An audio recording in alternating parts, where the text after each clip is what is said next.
त्याग, संन्यास, फलहीन कर्म की बात। और कहा गया है भक्ति की बात। वो जो कहा है श्री कृष्ण ने, मन मना भव मद भक्त मध्याजी माम नमस्कुरु, तो उनके भक्त बनने के लिए कहा जा रहा है।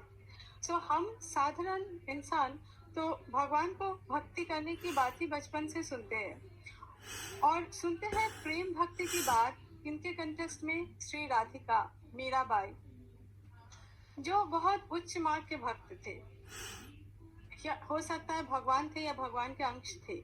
भगवान में भक्ति से ही धीरे धीरे प्रेम आता है। तो इसी वजह से साधारण इंसान भक्ति की बात करते हैं, भक्ति से शुरू करते हैं। पर मजे की बात यह है कि युग पुरुषोत्तम श्री श्री ठाकुर इस युग के हिसाब से इस सीक्वेंस को थोड़ा सा पलटा दिया, उलट दिया। उन्होंने प्रेम से शुरू किया। उन्होंने देखा कि साधारण आदमी तो प्यार समझता है, भक्ति भाई इंसान को भगवान से दूर कर देता है, पर उनको तो इंसान की भूख थी। वो कोई भी उनसे दूर चले जाने से उनका नहीं चलता था। जैसे बहुत से लोग किसी अनुष्ठान के समय पे जब आते थे, और अदरवाइज ऑल्सो जब जाते वक्त उनसे अनुमति मांगते थे, वो कई बार कहते थे तुम लोग मुझे कह के मत जाओ, मुझे बहुत कष्ट होता है जब तुम लोग मुझे छोड़ के जाते हो। तो उन्होंने इंसान को प्यार के डोर में बांधा, और उनका स्पर्श जिसे ठीक ठीक मिल जाए वो भी उन्हीं की तरह प्रेमी बन जाए। वो जो कबीरदास जी की दोहा है, लाली मेरे लाल की जित देखूं तित लाल, लाली देखन मैं गई मैं भी हो गई लाल। फिर स्वामी विवेकानंद ने अपने एक गाने में कहा है, बंगाली में है कि कबे परुषमणि करी परुषण लोहमय देह हुईबे कांचन। अर्थात कब वो परशमणि छूकर हमारा ये लोहे का बना हुआ देह शरीर सोने का बन जाएगा। तो ये ऐसा परशमणि है जिसका स्पर्श मिलते ही हमारे सोने का, लोहे का देह सोने का बन जाता है, जहाँ की ये बहुत इंस्टेंट प्रोसेस नहीं है। फिर श्री ठाकुर ने खुद कहा है कि अब और डर नहीं है। अभी इस युग में जो भजन, साधन भजन है वो बहुत ही सुलभ है। कुछ उन्होंने होम्योपैथिक मेडिसिन के साथ उसका कंपेयर किया कि ये आसानी से मिलता है, इसका स्वाद खराब नहीं है, और कठोरता चला गया इससे। अति सहज में, कम खर्च में या बिना खर्चे में संसार के सारे कार्य में रह के साधन भजन चल सकता है। गाड़ी में बैठ के, साइकिल में बैठ के, घोड़े में बैठ के, ऑफिस में बैठ के, खाते सोते चलते फिरते आप कहीं भी साधन भजन कर लो। आचार नियमों का कठोरता नहीं है। एक किसी ने जब श्री ठाकुर को पूछा कि ठाकुर मेरे पास समय नहीं है नाम ध्यान करने का, तो श्री ठाकुर ने कहा पैखाना तो जाते हो ना, वहीं पे जितनी देर बैठते हो तभी कर लेना। तो ये है ये परशमणि। तो ये श्री ठाकुर थे वो चीज, पर उन्हें वो हमें मिले कैसे?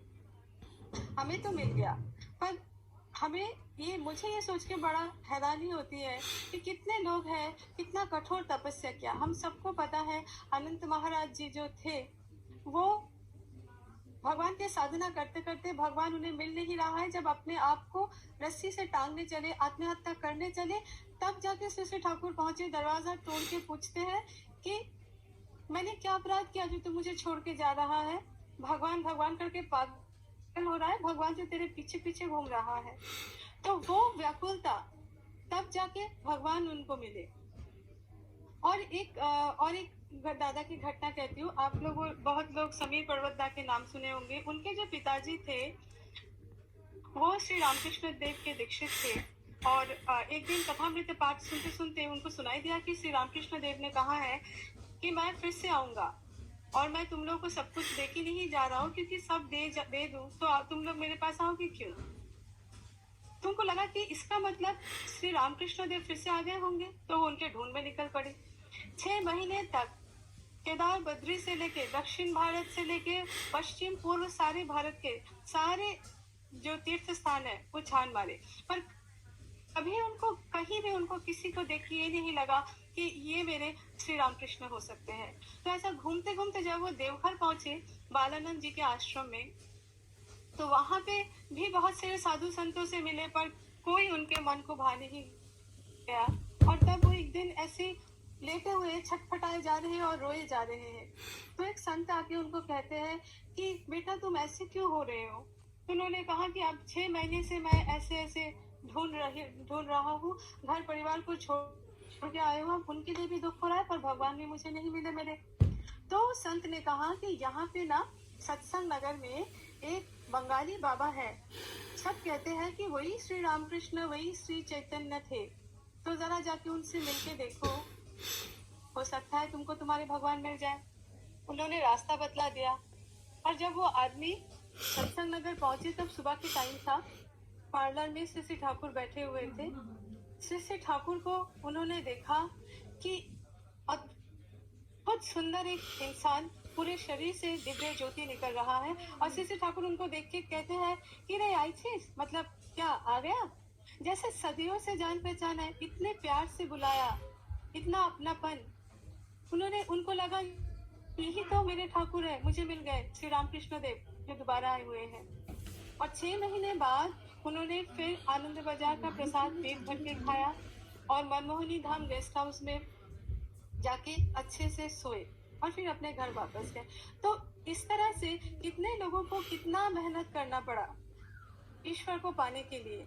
और मैं सोचती हूँ कि मैं और हमारे जैसे कितने लोग कितने भाग्यशाली हैं कि हम जन्म सूत्र से ही हमारे पास श्री ठाकुर है, और कोई रिश्तेदार की तरफ रिश्तेदारी से किसी किसी को मिल जाता है। बहुत से हैं हमारे आसपास लोग, हमारे आसपास जितने लोग हैं उनको तो ये मिलके भी वो लोग नहीं लेते हैं। हमारे आसपास के लोगों के लिए हम प्राइमरीली एक वेजिटेरियन कम्युनिटी है। उनके हिसाब से हम जीवन को एंजॉय नहीं कर पाते, पर उन्हें पता ही नहीं कि हमको उस परशमणि की खोज मिल गई है, जिसे मिलने से जीवन में बस आनंद ही आनंद होता है। जैसे कि हिमायतपुर आश्रम के शुरू के दिनों में लोगों को पूरे दिन एक बार खाने को भी नहीं, पूरे दिन में एक ही बार खाने को मिलता था, और वो भी मोटे चावल का, मोटा चावल, पानी जैसा पतला दाल। पर बच्चे बूढ़े से लेके किसी को कोई कंप्लेन नहीं थी, सब परमानंद में रहते थे श्री ठाकुर के संदर्भ में। तो ये होता है वो परमानंद, वो परशमणि का स्पर्श, जिसको मिलने से फिर ये सारी चीजें बहुत ही बेकार लगता है। तो जैसे जिनको जो ये सात्विकता के रास्ते में नहीं चलते हैं, उनके लिए भी श्रीमद् भगवद गीता में है कि विषेन्द्रिय संयोगाद्यत तदग्र मृदोपमम परिणामे विश्व में बतत सुखम राजसम स्मृतम।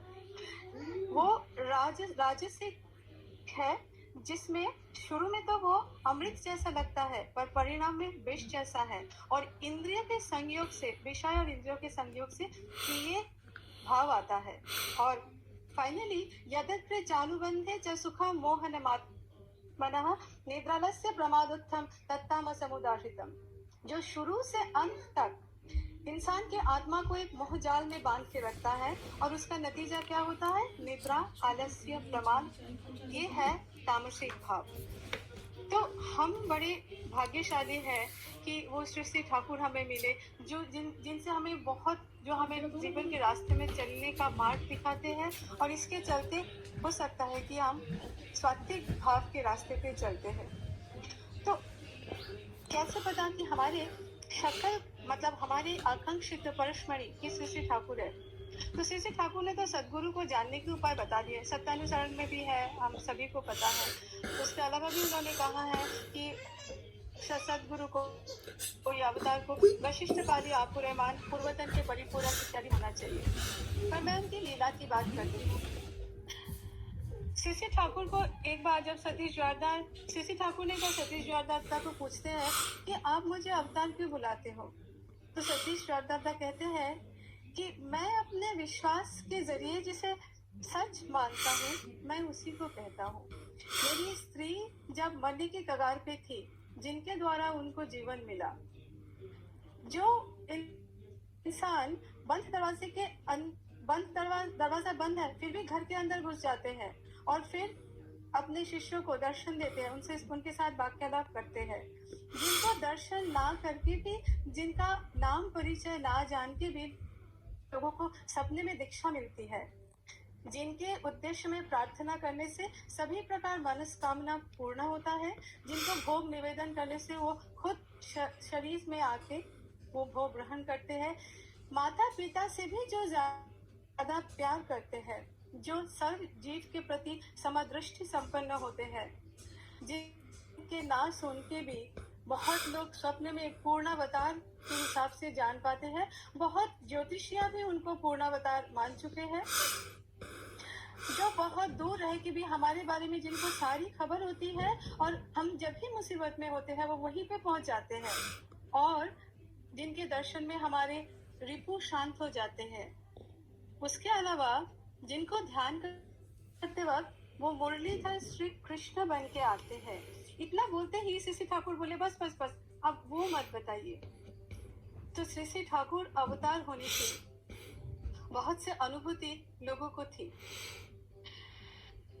एक आप लोगों को पता होगा, देवघर आश्रम में भी थे, कुमिल्लार माँ बुलाते थे सबको। तो उनका एक घटना बताती हूँ। उनके ठाकुर के प्रति अनुराग बहुत ज्यादा था, उनके पति के उतने नहीं थे। तो पति गुजर जाने के बाद वो अपने बाल बच्चों को लेकर हिमायतपुर आश्रम आ जाते हैं, वहीं पे रहना शुरू हो जाते हैं। तो उनके दो बड़े बच्चों को एक दिन वो जनेऊ सेरेमनी अरेंज करते हैं। उस दिन सुबह से मूसलाधार बारिश हो रही है। तो जाके श्री ठाकुर को कहते हैं, श्री ठाकुर मेरा भी कितना फटा हुआ नसीब देखो, जब पहली बार बच्चों का जनेऊ सेरेमनी करने का सोचा तो मेरे पति गुजर गए और उन पैसों से मैंने पति का श्राद्ध काम किया, और जब अब दोबारा करने की कोशिश कर रही हूँ तो आज इतनी बारिश हो रही है कि 2-4 लोग मेरे घर आके दाल चावल खा के जाए, वो भी शायद संभव ना होगा। इतनी बात सुनते ही श्री ठाकुर अद्भुत रूप ले लिए। वो अपने आसन से एक हाथ ऊपर शून्य में, उनके पूरे शरीर से दिव्य ज्योति निकल रहा है, पूरा घर रोशनी से भर गया, और वो कहे कि क्या मांगना है तुझे मांग, आज तू जो मांग लेगी मैं वही दे दूंगा, घर, पैसा, गहना, सोना, गाड़ी, कुछ भी। तो माँ श्री ठाकुर के पैर पकड़ के कहते हैं कि नहीं मुझे कुछ नहीं चाहिए, मुझे बस आपके चरण में आश्रय दे दो। तो ये बात सुन के श्री ठाकुर धीरे धीरे शांत होते हैं और कहते हैं यही तो गलत किया तूने, आज तो कुछ भी मांग लेती मैं तुझे दे देता। सुन, मेरे साथ रहने में ना बड़ा कष्ट है, खाना रहते हुए खा नहीं पाएगी, घर रहते हुए भी रह नहीं पाएगी, बिस्तर होते हुए भी सो नहीं पाएगी। इतना कष्ट बर्दाश्त करने के लिए तैयार हो तब तो मेरे पास आओ। तो ये बात तो है उनके साथ। फिर इंसान किसके आस में उनके तरफ दौड़ के जाते थे, वो है परम प्रेममय। उनका प्रेम इंसान को उनके तरफ खींचता था, जैसे कि एक स्नेहमय जननी। और एक छोटा सा घटना बताओ कि एक दादा तपोवन स्कूल में पढ़ाते थे। श्री ठाकुर के सेवा में वो इतने मग्न थे कि उनको घर जाने का मन नहीं करता था। बंगाल में कहीं उनका घर था। तो एक दिन उनके माँ आ जाती है आश्रम में, और फिर श्री ठाकुर के एकांत में कहती है कि मेरा तो एक ही बेटा है, पर आपकी सेवा करते करते वो घर नहीं जाता। वो तो ठीक है, पर उसके साथ एक दूसरा प्राण भी जुड़ा हुआ है, उसकी पत्नी, वो बहुत रोती है, उनका रोना मुझसे देखा नहीं जाता। ये जरा सी बात सुन के श्री ठाकुर की आंखों में आंसू आ गए। कहने लगे रोती क्यों है, रोने से मुझे बहुत कष्ट होता है। तो ये थे हमारे श्री ठाकुर। उनके पास आके सबको ये अनुभव होता था कि माता पिता से ज्यादा प्यार करने वाले अगर दुनिया में कोई है तो ये है। ठाकुर को बहुत लोग सम्मोहनकारी बोलते थे, कहते थे इनके पास वशीकरण विद्या है, पर ठाकुर ने खुद ही तो कहा है कि प्रेम से ज्यादा सम्मोहनकारी और क्या है। सो उस अर्थ से वो जरूर सम्मोहनकारी थे। उनका प्यार सबको अवश्य कर देता था। उनके प्रति आकर्षण कुछ ऐसा था जिसको हम कह सकते हैं, हम कंपेयर कर सकते हैं ग्रेविटेशनल फोर्स जो धरती पे है उसके साथ। उनको एक बार देखने से भूलना पॉसिबल नहीं होता था। उनके प्रेम का एक बार कोई किसी को परश मिल जाए, कोई उन्हें छोड़ नहीं पाता था। ये पृथ्वी के जो ग्रेविटेशनल फोर्स है उसके जरिए हम सब इसके ऊपर खड़े हैं। तो जन्म ग्रहण के बाद पर ये ग्रेविटेशनल फोर्स हम पे अप्लाई होता है। उससे पहले जब हम विदेही आत्मा की तरह भटकते रहते हैं तो ग्रेविटेशनल फोर्स हम पे नहीं काम करता, और ये आत्मा जो है उनको जन्म लेना ही पड़ता है अगर कर्म बंधन से मुक्त होना हो तो। पर जब तक ना कर्म बंधन से मुक्त ना हो जन्म के थ्रू, उतने दिन जन्म बार बार जन्म लेना पड़ेगा। हमारे जीवन में भी वही है। जब जितने दिन हम सतनाम ने दीक्षा ना ले तब तक हम वो भ्राम्यमान आत्मा की तरह कर्म के बंधन में बार बार जन्म मृत्यु की जो जो मशीन है उसे हम घिसते रहेंगे। और उनके आकर्षण के बंधन में एक बार पड़ जाए तब उनसे दूर जाना नहीं।